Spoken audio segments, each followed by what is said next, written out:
October of 1972. I had 2 years in the Air Force. I was commissioned by that time as a first lieutenant. So 2 years in service, and what did I know? To do what someone told me to do, right? That's what I did. So with that, Jim, thank you for allowing me to speak, and ladies and gentlemen, thank you for coming today. So everything I'm going to show you is my ideas. Some of you might have been involved. Some of you may have experiences, and you raise your hand and say, hey, you're full of something. This is the way it really was. I would believe you. So with that, let's move forward here. Oh, so I've titled this, There I Was. For the Air Force guys, that's an old thing, There I Was. People talk about what they did with their hands and all that sort of thing. And I'm going to tell you the story that started my career into the Air Force. I spent 20 years in the Air Force. All right, so here's what I talk about. I'll introduce myself. You'll see that. We'll talk about how did I get into this. As you'll find out, I had no intention of being in the military, period. That was not in my game. And participated in Operation Multicharge, Linebacker II, and then have some conclusions, which are my conclusions. All right, so who am I and what's going on here? First off, my wife and I were both raised in Southern California. And then as we move forward here, I went to San Diego State College at the time, graduated with an engineering degree, and ultimately when I was in the Air Force, I got a master's degree at the Air Force Institute of Technology. So Air Force officer from 1970, 1990, just about 20 years and a little bit.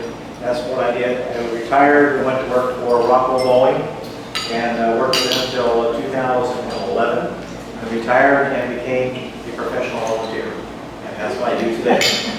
Dave Schaefer and I work together, Axel. We work at the Veteran Center of North Texas. And you've probably seen me give presentations on the Veteran Center of North Texas previously. Today I'm changing my mode. So Keith asked me something about the story I was going to tell.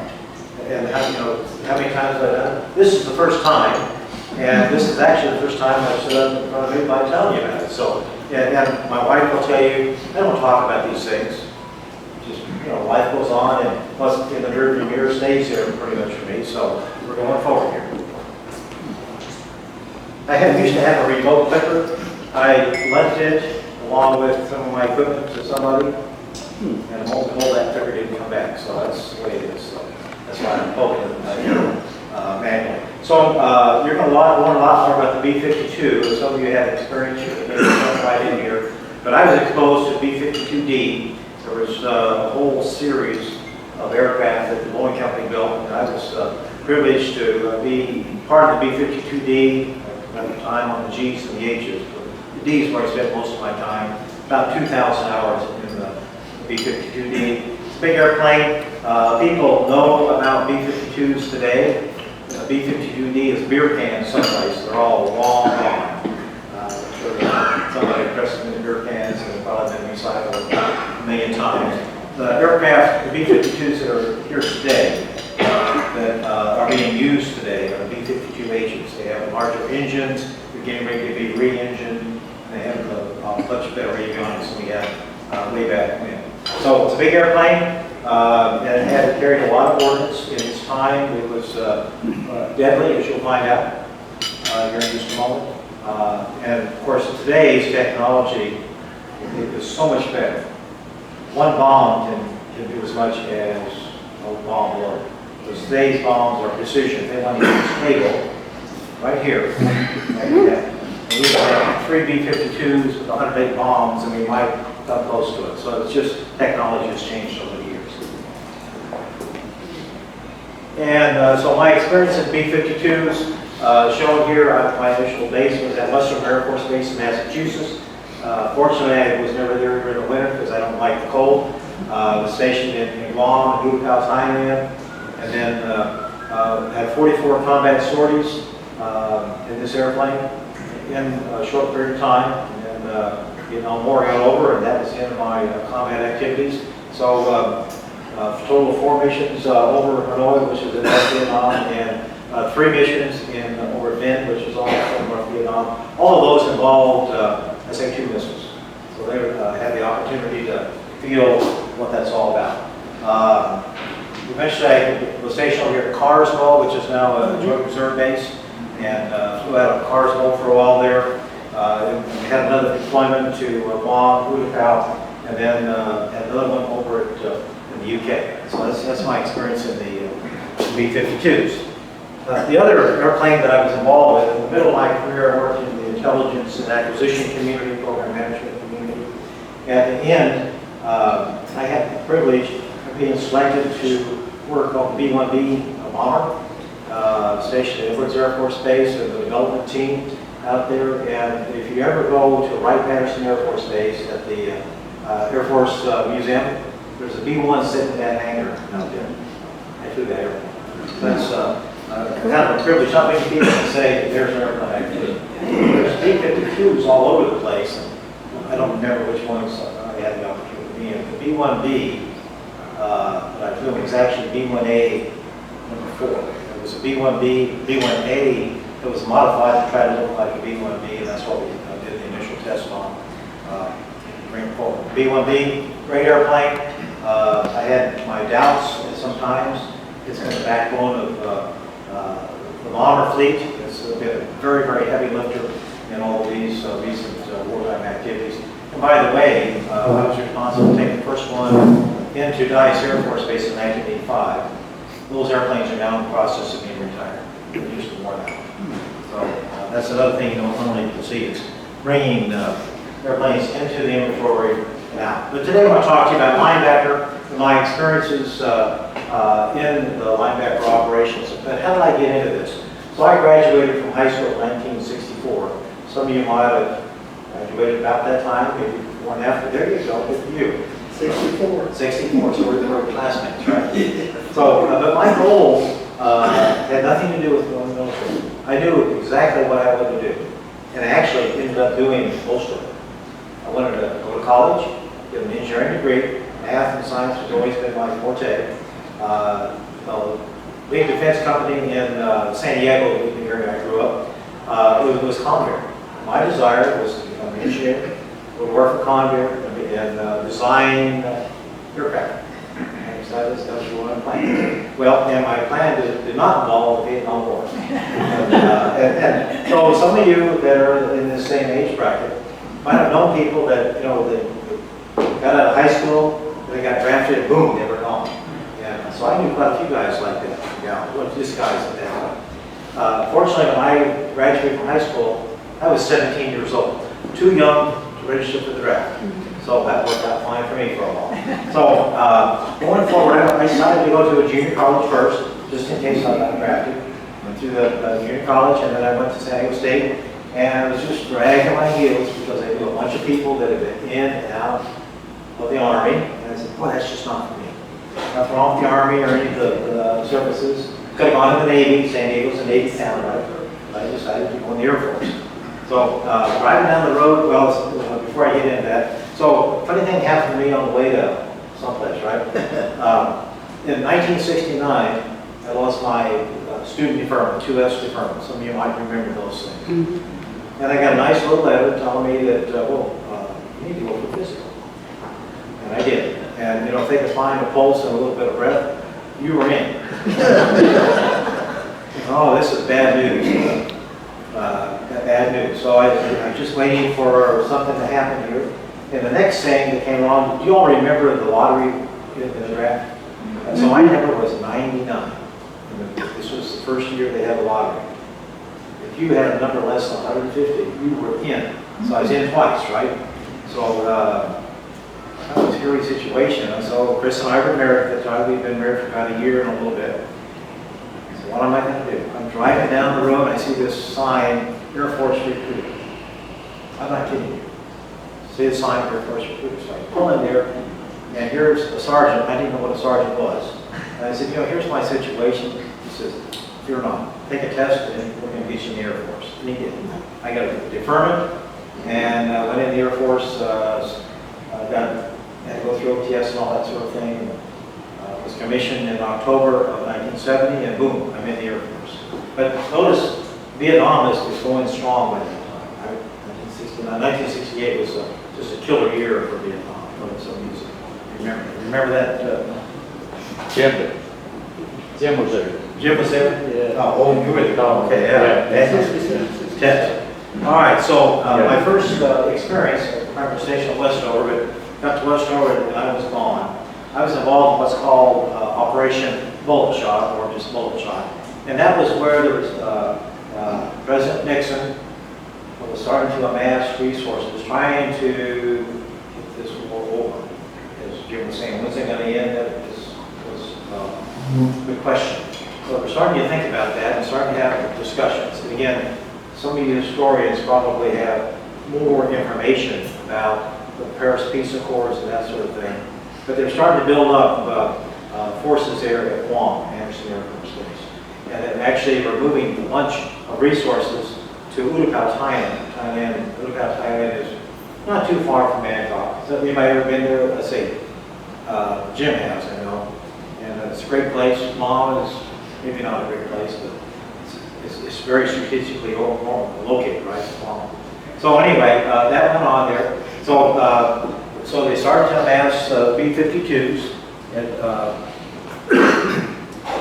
Utapao, and then eventually got Guam, got a bunch of them. So my first activity was in October when I got there, moving along, flying what we call milk runs. Milk run is loaded up with bombs. Each of our D models carry 84 500-pounders in his belly. Now then we would hang 750-pounders on the wings. We had 24 of those, so we'll throw 108 bombs drop. But most of the time, just the internal. And we would take off, and I'll show you that in a little bit. And we would fly basically South Vietnam. There was a few other places we went, but primarily South Vietnam on these milk runs. And we were always told we don't suspect truck parks or troop massings. But the B-52 is flying between 30 and 35,000 feet. It's really hard to see what's going on down there. Of course, it's heavy forest. And so we would go drop our bombs and come back. And we had a tail gunner, the D model, which was one of the best assets we ever had. So bombs away, and then we're waiting for the tail gunner to tell us if there's any secondaries. If you hit a target, sometimes they blow up. All the missions we had, we never had any feedback like that. So we didn't really know what was going on. The intelligence community didn't give us a whole lot of feedback. Then the next day we went out to fly, every other day we did the targets again and so on. So we never really knew what we were doing as far as the impact was concerned. Were there civilians on the ground? Was the Army on the ground? Was the good guy on the ground? Bad guy? That's some of the things this would be always concerned. When you hit a civilian target, that's not what you want. And if you hit a military target, you'd like to get some feedback. So we didn't have that. But be that as it may, on the lower right side here is the only threat that we really had. There were MiG-21s, but not in our area. That was the aircraft, MiG-17s, but they were in South Vietnam, they weren't active. We were always under AAA, Antiaircraft artillery. They were there shooting at us, but they're good up about 12,000 feet. We were 30 to 35, so it was waste of their shells, and this was kind of entertaining to look at. So this down at the bottom is what's called that's the radar, the fire cannon radar going along with went along with the guns they had. One of the interesting activities that we had, I'd like to describe. So one day we were, remember we're at Guam. So we're out there loading up our aircraft, and it wasn't uncommon to have a ride-along staff member. Because they wanted to get their monthly flying criteria and combat missions so they could be heroes, right? And so the staff guy gets in the airplane, flies with you, and comes back and says, glad that's over. And we have to do it again next month. So we have this young co-pilot, young pilot that came out to get an orientation ride with us. And as you're moving into the theater, there were several rides you would get before you actually became in charge of your aircraft and so on. So we're loading up the airplane. I'm talking to this guy, let's say Fred, I'll call his name. And he was kind of standing around. I said, Fred, here's what we're going to do. There's a million things you take in these airplanes. They're huge. Airplanes are huge. You carry a bunch of junk with you, a lot of classified material and so on, just because. Anyway, so Fred says, well, I'm not going to go home. I said, what? We got to get, you know, we got a timeline, we got to get loaded up, got to crank engines here. He says, well, I'm not going to go. So we had a little conversation, and so our pilot was a guy by the name of Gary. He goes, oh, Gary, Fred doesn't want to go. He looks at me and looks at me. He says, what do you mean doesn't want to go? I said, he's not going to go. So I said, Gary, I think we need to call the command post and say, we got a problem here. They called the SPs out and arrested the guy, put him in handcuffs and drove him off. A conscientious objector. Now, everybody's got an opinion, right? But we taxpayers paid a ton of money to get this guy trained and ready to go to do his job. I was shocked. And that's the last time we heard from this guy, of course. What happens to those folks, I don't know. So that was my, and he really never said why he wouldn't go. Wasn't going to go. He said, I'm not going. So, he had his flight suit on, so it looked like he was going to go. I don't know. All right, so funny things happened on the way to our war. Is Linebacker started. On 17 December 1972, we quit flying out of Guam. We had a stand down there. We knew what was going on. So there were some special meetings and targeting planning and so on. And then kicked off Linebacker II. I'm gonna, so there's a, I'm gonna show you a video here in just a second. Linebacker II was the 18th of December through the 29th of December 1972. That was the last of the bomb missions from B-52s anyway, as far as I know. Some people call it the Christmas raid, the December raids, the Christmas bombings, Christmas help, or for those of us that were in SAC. You see, I was a SAC guy. Anybody else? No? Oh, there you go. So we were the SAC's 11A1. You've heard that? Yeah, it was SAC's 11A1. And until the Gulf War started, that was the one thing we had done for a long time. It's World War II. All right, so I'm going to show you a video, and John, I hope this works. This is a video of what's called a minimum interval. Get my mind right. Minimum interval takeoff. Yeah, this is from a movie. This isn't the real McCoy. But let me just set the stage. Guam, for those of you that have been there, there's a rise. We lived in what's called a D compound. There's a little rise, and you're looking down the runway. The runway at Guam is not level. It was up and down. Right? You all remember that? Craziness. And then with B-52s, because they're heavy, they don't have a lot of airspeed. They take off, they get to the end of the runway, and it's, you know, it's about 150, 200 feet down. And take off. They're all dipped down, and oh God, they're going to crash, and there they go. So on the 18th of December, 1972, there were 30 B-52s, combination of Ds and Gs, and 30 KC-135 tankers that took off in a mile. Minimum interval takeoff. And so the picture I'm going to show you is from a movie, Gathering of Eagles. Maybe some of you have seen this. This is just an illustration of what it could look like. 30 B-52s, 30 tankers taking off, boom, boom, boom, boom. I'll tell you what I saw after I show you this short clip.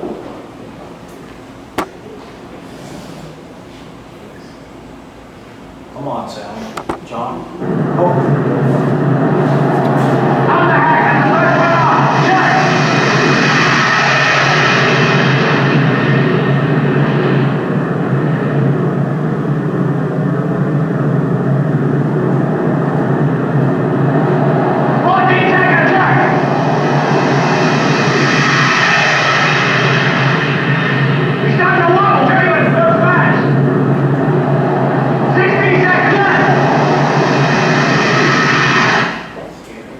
So this is not real. This is, they've done something to get this picture there. You would never stand next to the runway. For years. You know, but it made a good movie, right? So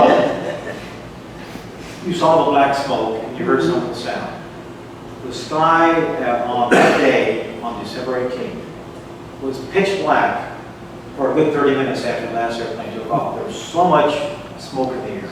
B-52D is water alcohol injection. You take off to get more thrust out of the engines, and it's dark to start with, but when you get 30 of them going, Wow. it is amazing. And the sound is, you know, it's enough to scare the Russian trawler that was sitting out there watching us. And they did every day. So that was, if I can get this thing to click here. That was the entree for us to get into Linebacker II. So the threats in Linebacker II were different. I told you that in the South Vietnam operation bullet shot, we called them built runs because there were no threats to concern. Linebacker II, however, was different. The little gizmo that you see on the left side there is an SA-2. SA-2 is a Russian missile system. Very deadly if you're in its range. Now, today it's old. Today it would still be deadly if they were using it. Some of the people, especially the flew fighters, said, there's the flying telephone pole, because that's what it looks like coming at you. This is a missile. It's a box onto you. It's going about 2,400 miles an hour. So if it hits you, you're going to have a problem. Yeah. We lost quite a few aircraft to these missiles. And then on the right side is a MiG-21. MiG-21 was the other major threat in the theater at the time.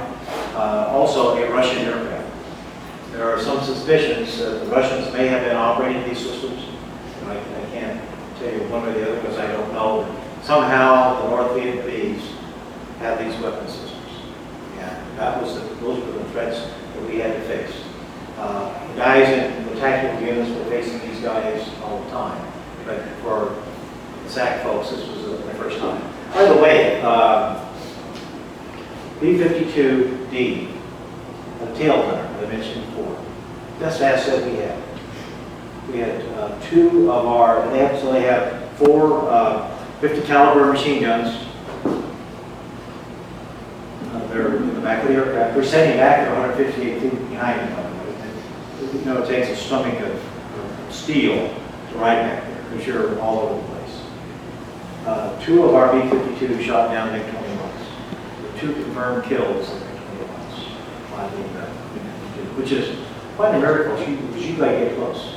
So today you would never fight like that because missiles are beyond line of sight. And but back in that era, that was quite an accomplishment for the B-52 gunners to do that. And we had plenty of protection.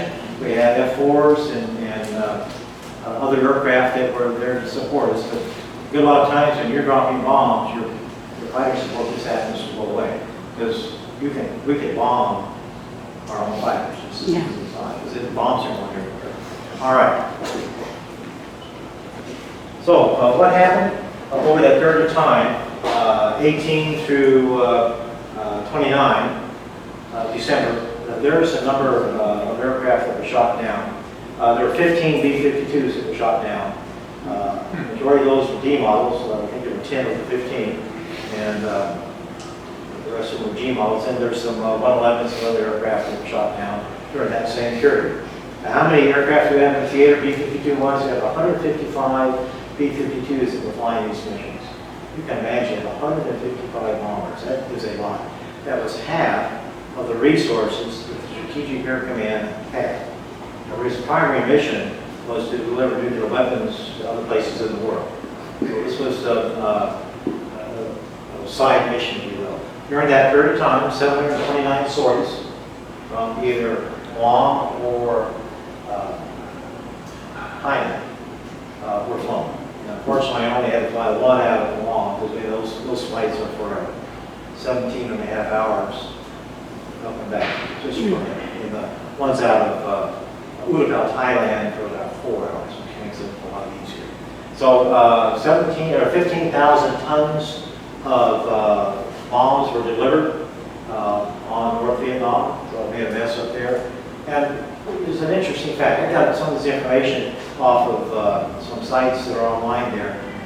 They estimated 2 million gallons of jet fuel, JP4, were used per day. Because we don't know any major things in gallons. But remember, this is 1972. Who remembers what a gallon of gas cost in 1972? 29 cents. How much? 29. 29 cents? So, JP4 is kerosene. It was much cheaper than that. So, it was a lot of fuel that didn't cost too much by today's standards. Who carried the fuel? Who carries it? Who carried it to you? Who carried the fuel to you? To get them? Yeah. Yeah, well, of course, there's tankers that are constantly coming into the base Oh. to refuel you. No, but you said you were refueling the air. KC-135. KC-135, yeah. Once or twice? Out of Guam, it's Yeah. 3 times. 3 refuelings. 2 going, 1 coming back. Okay. Out of Thailand, either 0 or 1, depends on the winds. You were refueled by KC-97? No, that was before my time. Yeah, before my time. All right, so bottom line there is a B-52D. You can always tell the D models because of the tall tails. And then our weapons were actually loaded in what you might call a magazine, and they were lifted up into the airplane. It made it a lot easier than trying to load them individually, except for the ones that were on the wings, and then they had to be loaded manually. On the upper right there is a picture of crew getting briefed. We had an insurrection, if you will, one day. The first day of the war, December 18th, that night, we lost quite a few B-52s. You can see the number up there. On day 2, the concern was, what are the tactics and why are we doing this? So the concern is when people start shooting at you, you kind of want to maneuver out of the way. SAC's policy is fly straight line. And there's some merit in both of those. If you're flying in a straight line, the electronic countermeasures on the 3 airplanes that are together has the biggest impact. If you're flying all over the place, every time you go up, since your electronic countermeasures are focused, you go down. You go up, now you're radiating someplace else. So there's some concerns about that. On the other hand, when missiles are flying at you, you have a tendency to want to jerk out of the way, right? So there was a major insurrection. Finally, somebody with authority stood up and said, look, here's what we're going to do. Here's what we're going to do. We're going to fly in a straight line. This is why we're going to do it. And the SAC planning committee has all flying to the same targets, night over night. So the bad guy pretty much knew what to do next. Fortunately, the electronic countermeasures was effective, and the suppression with the other aircraft was pretty effective. And a good lot of the missiles that were launched were launched without guidance. And so they detonated without hitting the aircraft, which is good. So they run by it. All right. So I happen to be at this presentation. That's not a picture of it, I don't think. But it was you have a whole room full of officers and airmen, and they were just almost at fighting. And I just didn't expect to see that when you're on young lieutenant. But almost ready to fight each other about what they're going to do and what they're not going to do. And finally, some colonel stood up and said, here's what we're going to do with that. So we took off, was taken off, and then what did we do on the way to the target zone? Practice our maneuvers, So, you could say one thing and do another. All right, so here's what happened. Linebacker II. So we either fly out of Guam or you fly out of Lupao. Out of Guam, you come up on the top of the Philippines and come down and then get to North Vietnam. If you fly out of Lupao, which I enjoyed a lot, you fly straight up there and hit your targets and come back. So at one time we were flying out of Okinawa, but during my period of time, Okinawa wasn't being used for the so there was the stories I flew out of Guam on the 19th, and then the rest of them were out of Lupao, which worked out fine for that. Okay, so what did I think about what was going on? Remember, I'm a young guy doing my job and hoping my cat I get to go home. So these are my feelings. Number one, so we flew on day 2, day 1 pattern. We lost 3 B-52s, I think, that day. SAC trains you that you were almost invincible. You were almost invincible. Who would bother a strategic aircraft? Well, that's kind of blowing, right? So it was really shocked that we actually lost airplanes. It just hadn't, wasn't something we had expected. Scared to death. You talk to people that have been there and lost, and it was scary. What's going to happen? We just don't know. Remember, this is the first time for me, the first time for these other guys. Some of those guys have been on 3, 4, 5 deployments, but never been really shot at. This was a new adventure. Impressed, except for that insurrection, impressed with the professionalism that went on at these every night. Every night. It could have been the last time breathing, that's for sure. And astonished that we would go up, we would release our weapons. We had primary, secondary, and tertiary targets we had to hit. Most of our weapons went to our primary target. On the very first mission that we flew, we got back out over water. We want to get out away from the threat.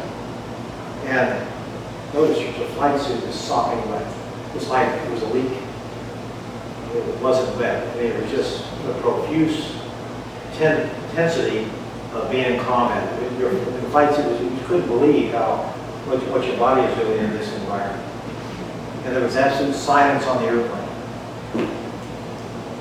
People were just trying to recover, get their composure back, and regather. This particular one, my first one, we had to go back long haul. So after a while, once we got back over water, got a composure, people start feeling people's breaths slowing down and regaining. So it does exhaust you. Now, for those of you who have been in combat in other areas, you probably know what I'm talking about here. I'm going to show you a video here. This is the last video I'm going to show, and I may not show it all because it's 5 minutes. But somebody has put together, this is a YouTube video, of information that was on the 26th of December, 1972.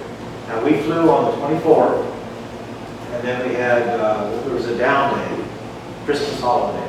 So I guess that was supposed to bring people to the table, but it didn't work.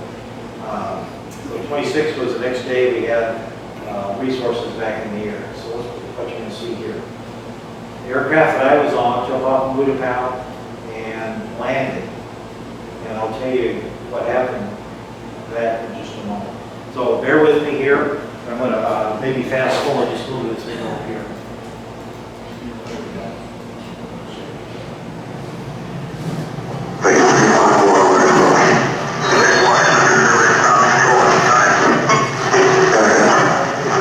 This is audio that the crew was hearing.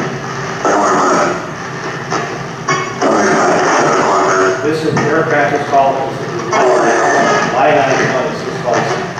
It's not on the screen yet.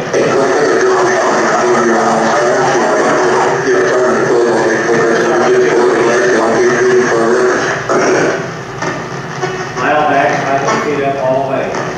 Boys flew 3 chip, 3 cells. Each one of these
of information off the airplane, a lot of information on the airplane.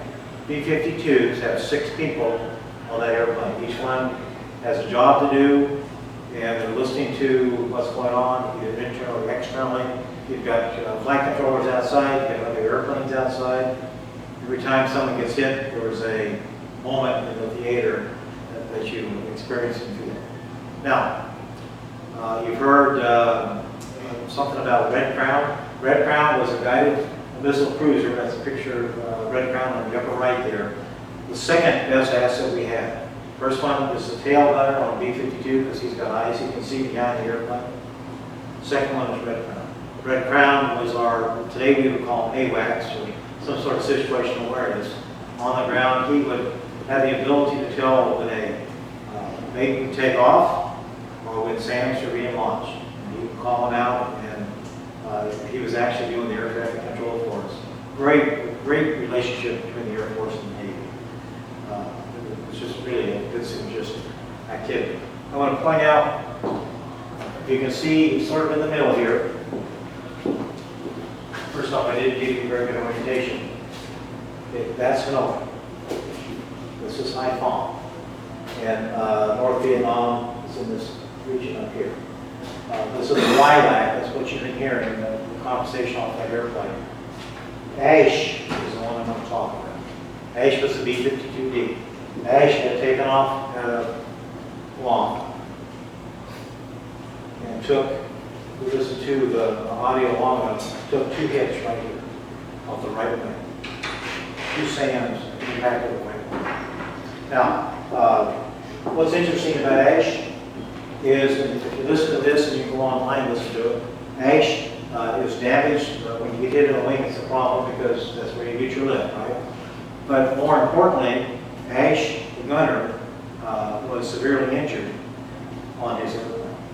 So once they dropped their bombs, the goal was to go out over the water and eject. Pilot was concerned about the gunner. Gunner has a little bit different situation for leaving the airplane. There are 5 ejection seats in a B-52D. Up or down, depends on where you are in the airplane. The gunner has to eject his tail gun off and jump out. Yeah, there's a whole mechanism. He's got to eject that out, push it off, explosive ejection, and then he's got to jump out. So it takes a lot of courage to do any of that. And now he is disabled. Okay, where does he go when he jumps out? Out, down. He's got a parachute? Yeah, well, yeah, but still, remember, this airplane has been severely damaged. The right wing has been hit by 2 SAMs, and the tail gunner, the shrapnel, is severely injured. So what happens is the pilot decides to try to get down. First off, he's going to go to Da Nang, which is down here on the coastline in South Vietnam. He says, no, I need to get to a major hospital because the gunner is severely injured. So he's going to go to Viet Nam. So our aircraft had landed earlier, and we're in our parking spot. We could hear what was going on as Ash came in. He was coming in, and we could see him out there making his approach, and very difficult to control. He starts to veer off the runway and into the grass area and crashes right before he gets to the end of the runway. Bad situation. We can sit there watching. But here's where the story gets interesting. So we're exhausted. This is all going on. There's a crew bus that stops. Out comes the door is a guy by the name is Captain Diefenbach. This guy here is a hero in my mind. I don't know what kind of decoration he ever received out of it. He jumps out, he climbs over the fence, runs out, and commandeers a Thai bus that's on the runway out there. Has the bus go towards his airplane, which is on fire now. Jumps out of his bus and runs into this airplane that is full of fuel. Who knows how many bombs are still left on it. And he runs up there and he's able to grab somehow a co-pilot out of the seat. He has to cut him out. And pulls him out of the airplane. How he did that, I have no idea. Absolutely. I mean, why would you do that? Because you're a patriot and you see the opportunity. Pulls him out of the airplane. The gunner, as you remember, was severely injured. What's interesting about B-52D is when you crash, the tail breaks off. So here comes the gunner, bouncing down the runway or in the field wherever he was. And so there was only 2 people that survived that crash. The co-pilot that he was able to rip out, and the gunner that survived the crash. Real power. I just can't guess. The crew, are they already wearing parachutes, or did they have to put them on when they need? Oh no, you are strapped in with a parachute, and ejection seats, and yeah, you are. There's not much you can do. You're ready to go. So they didn't try to eject it? They did not want to do that because they were afraid that the gunner wouldn't make it. Oh, Yeah. I think they just simply not intervention. Hallelujah. It was. Every time I read about this, when I think about this, it's just great. All right. Enough of that. So, here's where it gets really subjective. Was it worth it? Was it worth it? Well, the politicians probably could tell you yes or no, the statisticians, the strategic folks. But from a military perspective, the goal was to try to get the North Vietnamese back to the bargaining table and negotiating table. So that was successful. So we everything that I know and have read about, it was considered a success. There's probably a lot of people that would have other opinions. That's just the way it is. What happened? We lost a total of 27 aircraft in this operation, the 11-day war, of which 15 were B-52s. We had 23 crew members that were killed, and we had 49 POWs taken during this period. So, is it worth it?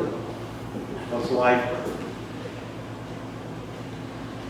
Okay, so what are some of my observations? The first one is probably a weird observation, but it's my observation. When you go through something like this, it is exhausting, it is draining, it is mentally, you set your mind to it. But there's some sort of euphoric adrenaline rush you get out of surviving. It's just a weird feeling. I wouldn't advocate it, but you feel like, my God, I just cheated death. I mentioned the 2 most important assets was the B-52D tail gunner and Red Crown.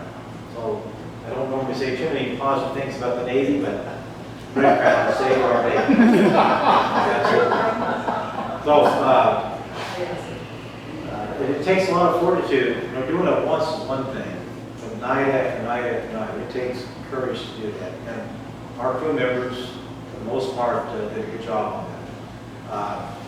I mentioned the guy that rescued, this guy Diefenbach, I don't know where he is today.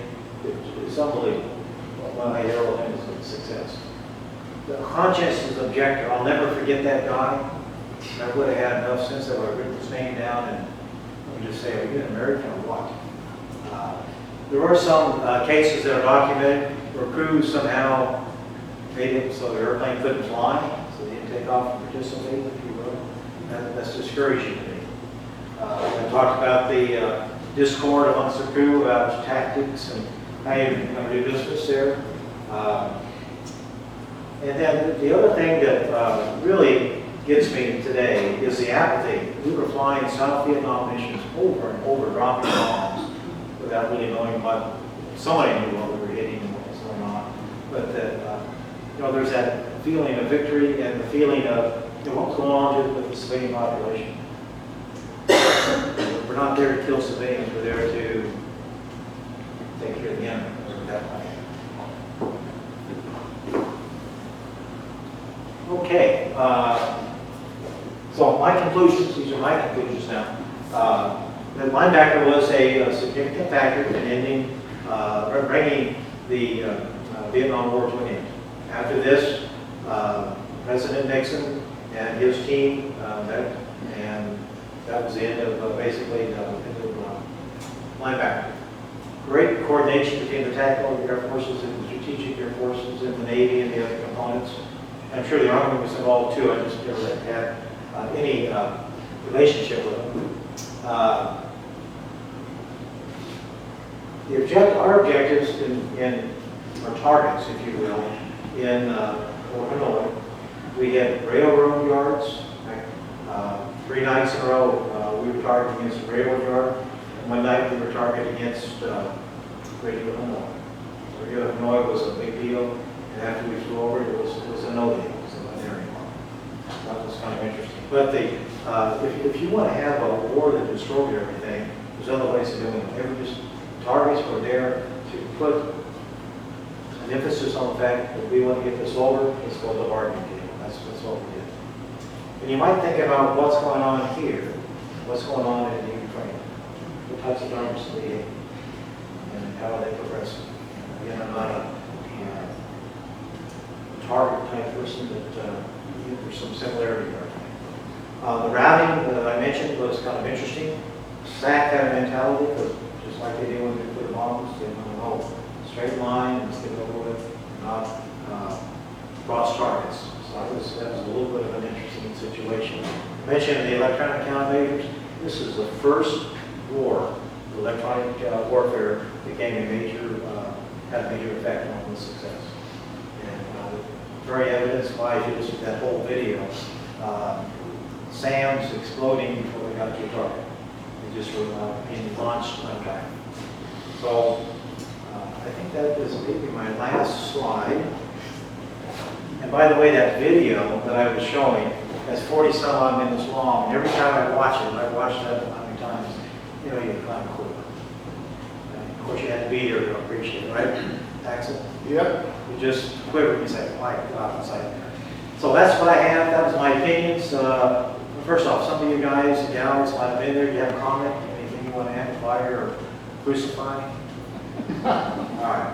Yes, Bill. I got it's kind of a side issue to make you feel a little bit better. I guess Linebacker was the first time we ever hit Hanoi. Same with me. They wait for Washington to decide when we hit Hanoi. Yeah. And no line, Haiphong, Deliveries, there were a lot of rules.